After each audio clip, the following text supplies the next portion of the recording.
We are now 3 weeks before Pesach. So I assume that most of us, if not all of us, have started cleaning for Passover, already really seriously thinking about cleaning for Passover. So I wanted to give over some advice, and it's advice that I give every single year. And I'm going to say it again because I think it's very important to just be reminded of the details. In order, like this is just like something that I did that really completely transformed my Pesach cleaning from a very difficult and trying experience to a much easier one and more joyful one. So something I learned is that in accordance with halakha, in accordance with Jewish law, when you are cleaning parts of your house where you will not be eating on Pesach, let's say you're cleaning the bedrooms of your house, you're cleaning a study, a bathroom, your front porch, let's say, then what you are looking for is you are looking for something the size of a kazait, which is 30 grams or like a square inch. So I envision a miniature pretzel. And this is sort of this is like the miniature mini pretzel approach to happier Pesach cleaning. When you are cleaning those rooms, you're cleaning your children's bedroom. What you're looking for is you can go through actually very quickly, and you're looking for a miniature pretzel hidden in one of your children's pockets, or like half a cookie hidden underneath your child's bed, or something along those lines. What I used to do, and what people who don't know this do, is I used to take my daughter's dresses, and I would be turning the pockets of my daughter's dresses inside out, and sort of looking in the sand, sort of like the sandy, dusty stuff in like the little corner of the dress. I would spend like maybe half an hour going through and looking and say, is that a crumb? Is that a crumb? No, it really doesn't matter if it's a crumb. And if you see it, throw it away. But what you're looking for is you're looking for a kazait. Okay, so moving on. So I think now probably all of us are cleaning the outer parts of our house, like the bedrooms, and for those of us who have started cleaning. But as we get closer to Pesach, then we need to employ a whole different kind, a much more serious, careful kind of Passover cleaning, because then when we get to the places where we will actually be eating on Pesach, for example, you're cleaning your kitchen, you're cleaning your dining room, your living room.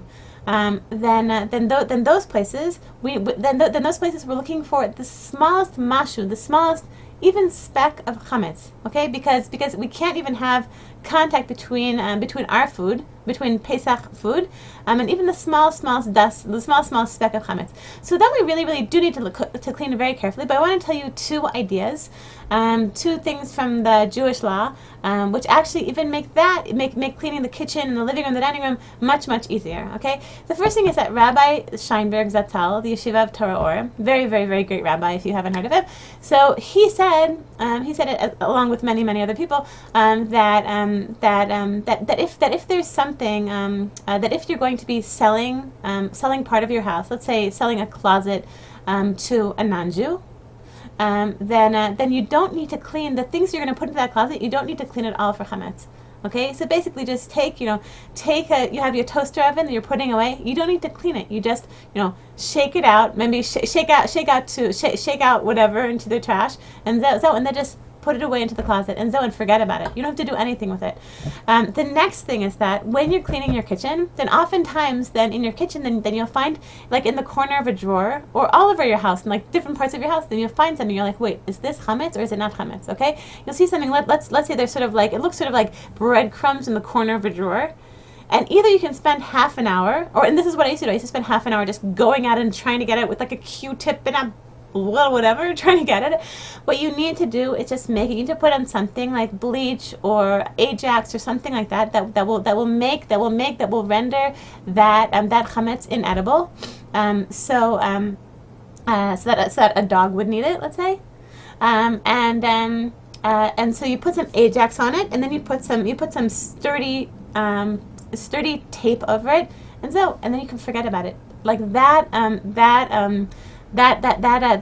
bit of chametz, if you've put Ajax on it and the tape, it can stay in your drawer for all of Pesach.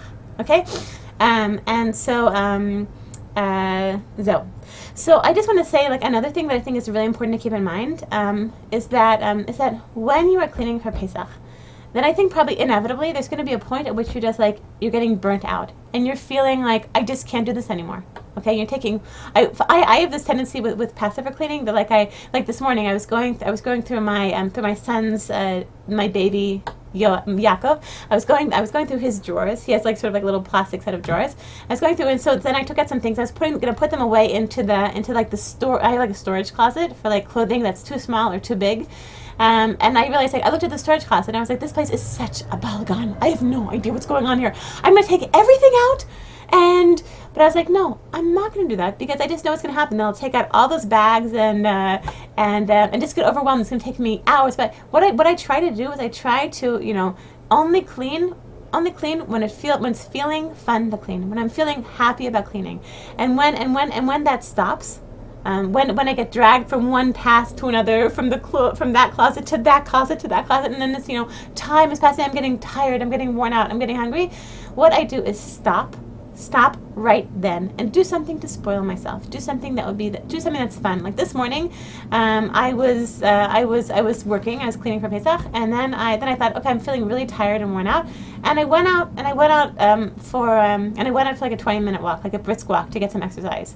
And then I was cleaning a while more, and then I stopped, made myself a salad, doing things like make sure like I'm taking care of myself and feeling happy, and taking some time to read or call a friend or go out and get like a fruit juice to drink, or I don't know, something to pick yourself up, because I think it's so important. Like our kids are watching us, and our kids are watching how we're doing this very, very important mitzvah, and even just for ourselves, it's so important that we do this with simcha, that we do this with joy, and that we keep ourselves as happy and healthy and thriving as possible, even during this challenging time of cleaning for Pesach. So I just want to say another thing that I'm doing to motivate myself. I was talking, I think 2 weeks ago, about how I use bribes. I use like a bribe system to motivate myself to do things. To do things that are challenging for me. So what I'm doing before Pesach is every hour of Pesach cleaning, I'm giving myself a star. And when I get to 4 stars, I'm going to get myself a really special treat. So actually, I have 3 stars. I've cleaned already 3 hours for Pesach. So I have 3 stars, and when I get 4 stars, I'm going to get myself a hamburger with a side dish of onion rings, with a side order of onion rings, and I'm going to sit down for an hour and I'm going to read in the middle of the week. I'm so excited. I'm only one hour of Pesach cleaning away. But I'm just saying, like, for you, even if hamburgers and onion rings don't appeal to you, I really recommend that you sort of pace yourself and think, okay, if I do this task, then I'm going to do something to spoil myself, something that's like, something that's fun. Maybe after you do a certain amount of cleaning, then you'll say, okay, and then I'm going to go out and get myself a dress for Pesach. And you have to do that, right? Jewish mom, there's no excuses. You have to get yourself a new dress for Pesach, okay? New outfit for Pesach. So in conclusion, I want to tell you a really sweet story from this past Shabbat. We have a while ago, I think about 2 years ago, we started hosting for an organization called Shabbat of a Lifetime. Shabbat of a Lifetime is this great organization. I guess it's sort of a company, and run by our friends Michelle and Nati Cohen. And what they do is they provide Shabbat meals for tourists who have never seen Shabbat. So it can be, Jews, it can be non-Jews. And so we love doing this. It is so fun. We meet people from all over the world. So really fascinating people from all over the world who are just really interested to meet Jews and be in Israel and see Shabbat for the first time. So this past Shabbat, then we hosted a group of students from Harvard Law School. And it was a mixed group of Jews and non-Jews. And I was sitting across from this Josh and I were sitting across from this really, really sweet guy. And his name is Shad White, and he's from, so I noticed that he had a southern accent, and so I asked him, I said, where are you from? He said, Mississippi. I was like, oh, you're from the capital of Mississippi? No. He said, no, I'm from a small rural town in Mississippi, of about 500 people. So I said, oh, well, probably there aren't many people going from your small town, going from this rural area of Mississippi to Harvard Law. And he said, you're right, it's true. So I asked him what his story was. So basically, he grew up in this very rural, town, and he was a good student in his high school. So he went on to the University of Mississippi, which they call Old Miss. So he went to University of Mississippi. He said at first it was very challenging, but then he, because he'd gone to just like this rural high school, so he couldn't. It was hard for him to compete with the kids who'd gone to like bigger high schools. So he said, but then I got my act together, I figured it out, and I became a good student, and then I got a Rhodes Fellowship, and I went to Oxford. He said, and then I was accepted to Harvard Law, and that was March 24th, 3 years ago. He said, and since then. Oh, so I asked him. I said, so probably they wrote about you in the local paper when you got into Harvard Law, and he smiled. He said, I wouldn't have said it. I would have mentioned it if you hadn't said it. But actually, my town has declared that March 24th, the day that I got accepted to Harvard Law, is Shad White Day. It's actually an annual holiday. So I said to him, so I thought this was the sweetest story, and I said, well, I said, your town must be so proud of you.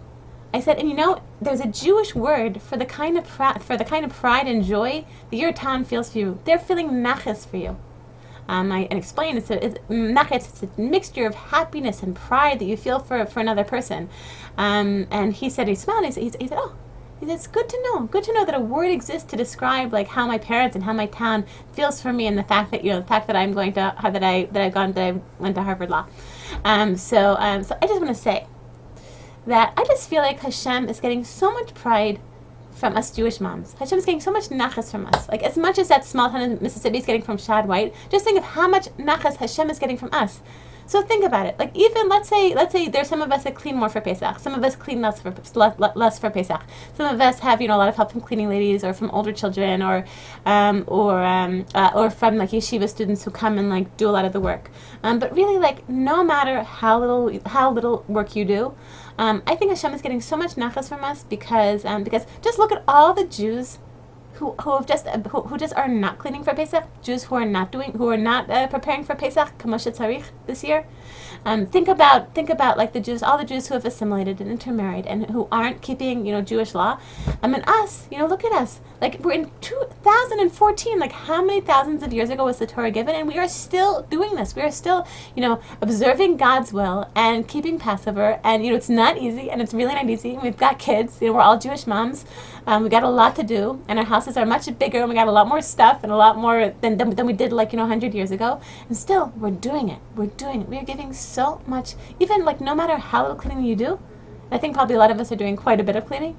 That Hashem is getting so much nachas for all the work that we're doing to observe His will and to keep His Passover. So I know bless all of you Jewish moms with an amazing, amazing week and with very, very happy Pesach cleaning.